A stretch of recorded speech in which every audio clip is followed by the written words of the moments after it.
England and Scotland have played each other 115 times.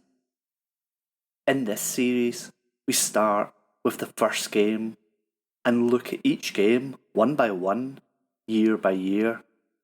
We'll look at, amongst other things, the players, the venues, the history, footballing changes, and quirky stories.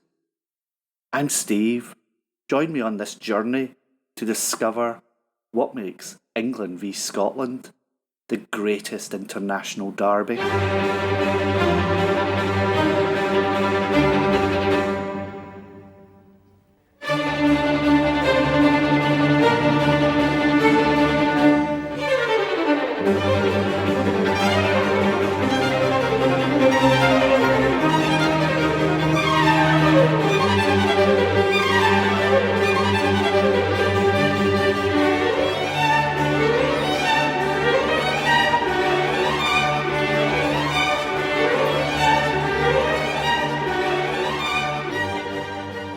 Hi, and welcome back.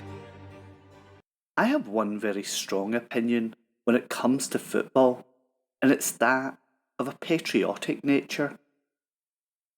I believe that when footballers signing their first professional contract, they should have to state their country of allegiance and be made to stick to this choice.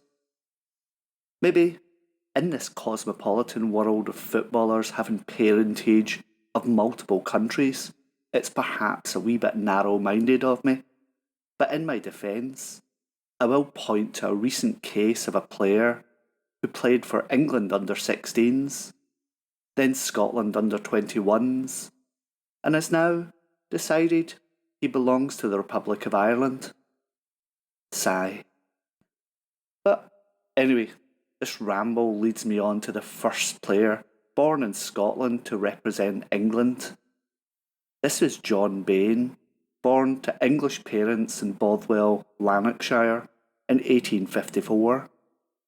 He moved south soon afterwards, and he won his only cap in today's featured international against his country of birth, whilst a student at Oxford University.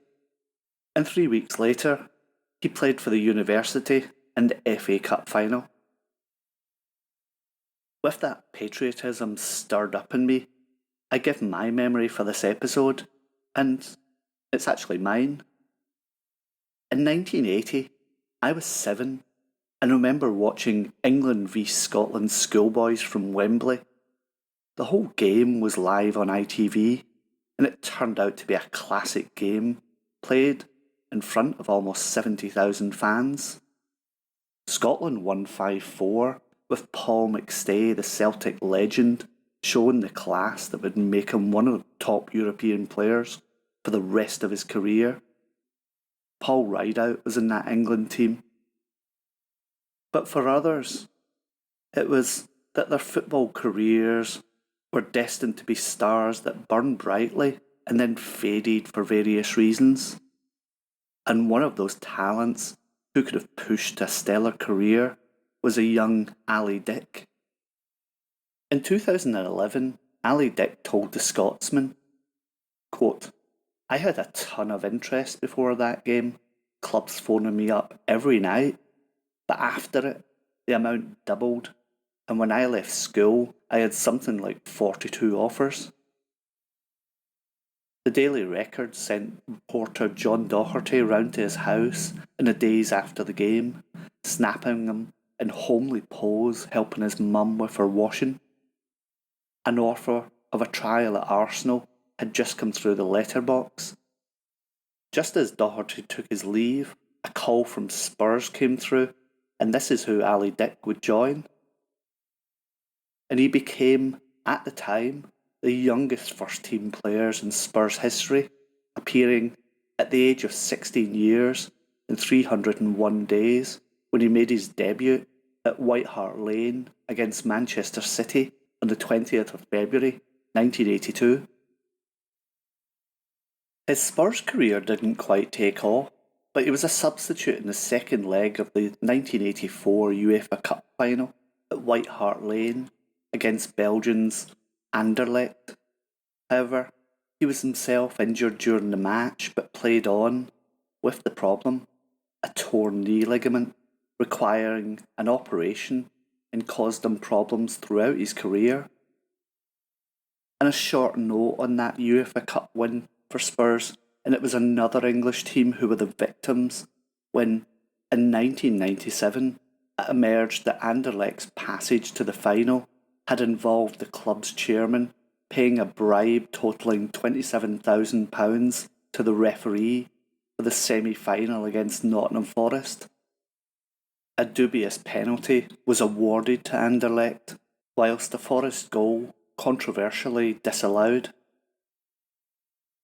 Ali's career seemed revived when Johan Cruyff signed him for Ajax in 1986, and he became a part of a hugely talented Ajax squad, which included Bergkamp, Aron Winter, Frank Rijkaard, and Marco van Basten. Ali initially held down a place in the team, but at the end of the 1986 was badly injured in a European Cup Winners' Cup match. And his career ended in a downward trajectory, playing in Sweden, South Africa, before ending his career with Alloa at the age of 32. He never did gain a senior Scotland cap. Elsewhere in the world of sport, 1877 is the only year in the history of the Oxford v Cambridge boat race that ended with a dead heat. This is also the year that sees the inaugural Wimbledon Tennis Championships. Starting on the 9th of July 1877, the gentlemen's singles was the only event held, and 22 men paid a guinea to enter the tournament, which was to be held over 5 days. True to tennis nature, the rain delayed it for 4 more days, and thus, on the 19th of July 1877, the final was played. Spencer Gore, an old Harrovian rackets player, defeated William Marshall 6-1, 6-2, 6-4 in 48 minutes. Gore was presented with the Silver Challenge Cup, valued at 25 guineas and donated by the sports magazine The Field, as well as a prize money of 12 guineas. About 200 spectators paid 1 shilling each to watch the final. In a first for the Scottish Cup, we actually see 2 replays required to find the winners. Vale of Leven played Rangers playing in their first Scottish Cup final.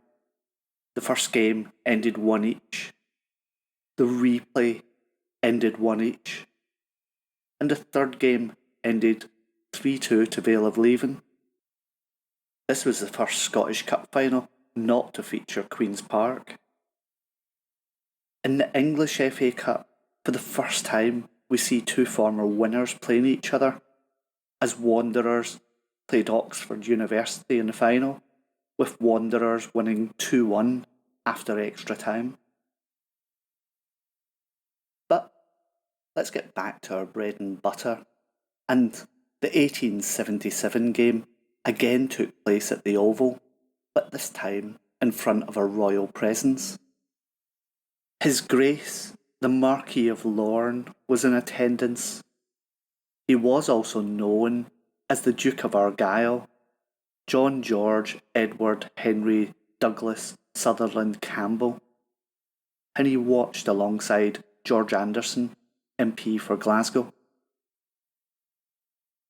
On Saturday the 3rd of March 1877, it was a return for both teams back to that familiar pitch at the Oval, in front of a crowd between 2,000 and 3,000 people. The referee was Robert Ogilvie, who'd played for England in 1874, and the umpires George Hubert Hugh Heron, who had played for England between 1873 and 1876, and William A. Dick, the Honorary Secretary of the SFA. England would line up in a now familiar 2-2-6 formation, and they wore white jerseys with the English arms in blue on their breast, white shorts, and dark blue caps. And their team, Morton P. Betts, goalkeeper, Old Harrovians AFC and Wanderers FC, William Lindsay, fullback, Wanderers FC and Old Wycombests AFC, Lindsay Bury, fullback, Cambridge University AFC and Old Etonians AFC, William S. Rawson, fullback, Oxford University AFC, Wanderers FC and Old Westminsters AFC, Beaumont G. Jarrett, halfback, Cambridge University AFC and Old Harrovians AFC, Charles H. R. Williston, right forward, Wanderers FC, Lanson's Old Boys AFC and Clapham Rovers FC, Alfred Littleton, right forward, Cambridge University AFC and Old Etonians AFC, William W. Kersham, centre forward, Nottingham Forest FC, John Bain, centre forward, Oxford University AFC and Old Wycombests AFC, William Mossford, left forward, Wednesday FC, Cecil V. Wingford Stratford, left forward, Royal Engineers FC. Scotland also lined up in a 2-2-6, and they wore dark blue jerseys with the Scottish Lion in white as a badge.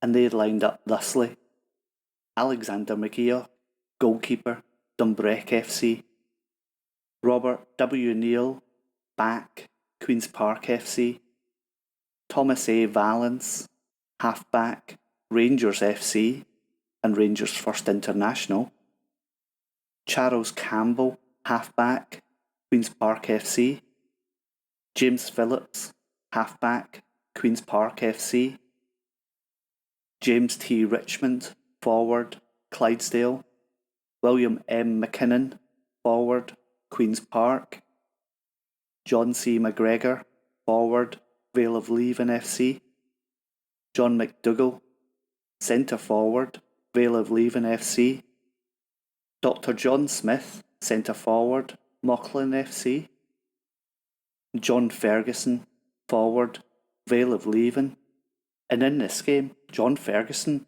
would score international football's first free kick, showing Roberto Carlos how to do it. The match report comes from the Sheffield Daily Telegraph from Monday, the 5th of March, 1877. On Saturday last, the international match, according to the rules of association football, was played at the Surrey Cricket Ground in London. The weather during the morning was anything but inviting, as rain threatened, and at 2 o'clock matters had become worse by a slight drizzle, which continued until the close of the game, and no doubt considerably reduced the numbers of visitors. 3 o'clock was the hour fixed for commencing, and punctually at that hour the two 11s took the field. The choice of positions fell to Rawson, the English captain, but there was no material benefit derived therefrom. The Englishman occupied the western goal, and 3 minutes after 3 o'clock Campbell kicked off for Scotland. The Englishmen for the first few minutes were busy in Scottish quarters. Kersham and Wollaston distinguished themselves by some good runs. The first event on the Scotch side was a general rush of the forwards into the English lines, and after some clever passing, McDougall made a good run, and the result was a corner kick to Scotland. Campbell's shot at goal was not well directed, and a fine run along the upper side by Kersham and Wollaston placed the Scottish goal in danger, Wollaston driving the ball sharply just over the bar. The Scottish team then pressed for a short time, and they rallied, and after some neat runs McGregor shot one hard to the goalkeeper, which he just managed to turn aside. Again, the ball approached the lines of Scotland, but splendid play between McDougall, Smith and Ferguson took the ball quickly up the ground, and after some very clever passing, Ferguson scored a goal for Scotland amid loud applause 22 minutes after the commencement.